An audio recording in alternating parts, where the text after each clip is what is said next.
This is Steve Robbins. Welcome to the Get It Done Guys, quick and dirty tips to work less and do more.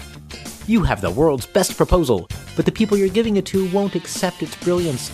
You know there has to be something you can say to someone to get your deal through the door. Genius alone won't cut it. You need to make sure your sale is a win for everyone. First, know who the real decision maker is. Of course, by everyone, I mean everyone in charge of accepting your proposal. Your first step should be to find the real decision maker in the room. But looks can be deceiving, and so can behavior. The person who speaks 80% of the time might only hold 20% of the power. Pitching to them might send you down a wormhole, never to escape. The decision maker might also get annoyed by you ignoring them, and boom, deal dead. I've had this happen to me. That's why it's crucial to find the real decision maker as soon as you can. Say you own an interstellar junkyard in a galaxy far, far away. You want to sell spare spaceship parts to the Rebel Alliance. You sit down for a holographic meeting with some loudmouth, scruffy-looking guy and a woman with 2 buns in her hair who calls herself a princess. You aren't really sure at first who the decision maker is, so you decide to ask a few rapport-building questions that might give you some sort of clue. You start with, "So, how long have you two been with the Alliance?" Scruff Boy answers immediately, and he jumps in. "I only started fighting for the rebels a few weeks ago. I'm a rogue pilot and thought that I could make more money with the Alliance than the Empire." In a more collected tone, the princess says, "I've been committed to leading the rebel forces my entire life. I've risked everything I have for over 20 years to make sure the Alliance runs smoothly and carries out my orders. Plus, I'm royalty and have total authority over the sourcing for spare spaceship parts." Clearly, the decision maker is the princess. Start your pitch with questions that might yield clues to the real decision maker. Once you know who wears the pantsuit in the relationship, you can adopt your pitch to them. Make the decision maker win personally. Most decision makers speak for a group, and the best, most mature ones put the needs of the group above their own needs. Wow, I said that with a straight face. There really aren't any such people. Those people are either torn to shreds by the psychopathic ladder climbers, or they abandon their morals to become psychopathic ladder climbers themselves. But even those pure souls like a deal that helps them personally. If you know what the decision maker wants for themselves, in addition to what helps their team, you can craft an offer that they can't possibly refuse. The princess is waiting for you to begin. You start by asking, "We want this deal to be a win for everyone. How can we make it a big win for you in your own life as well as for the Rebel Alliance?"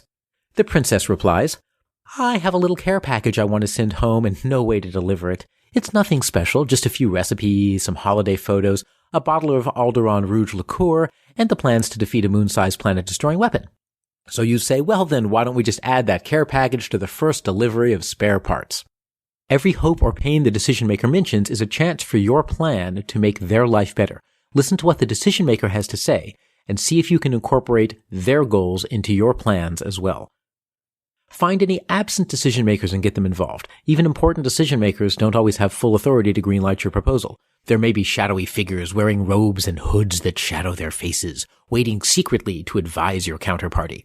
These other decision makers may not be in the room, but you still need to make your plan work for them too.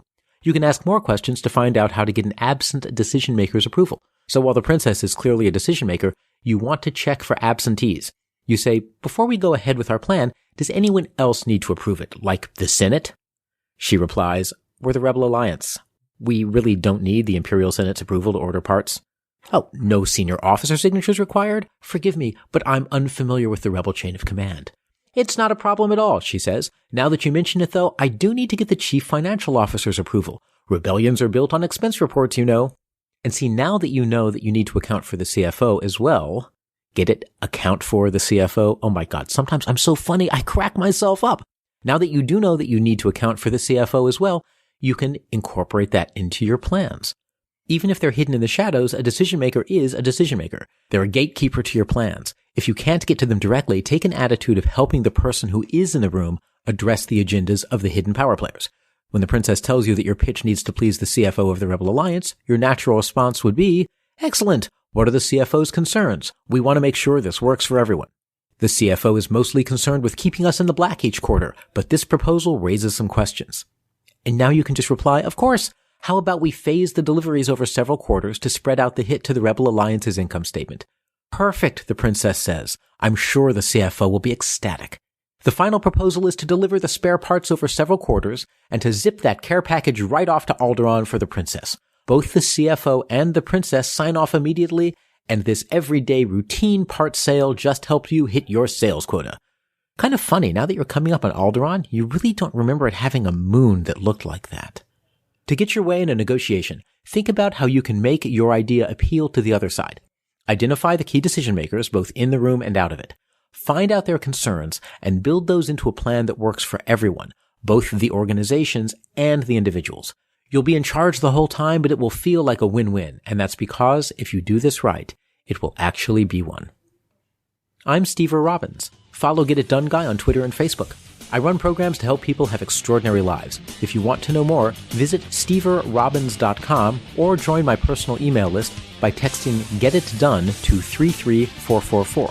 You'll also get a free copy of my secret book chapter on how to build relationships that help you succeed. Work less, do more, and have a great life.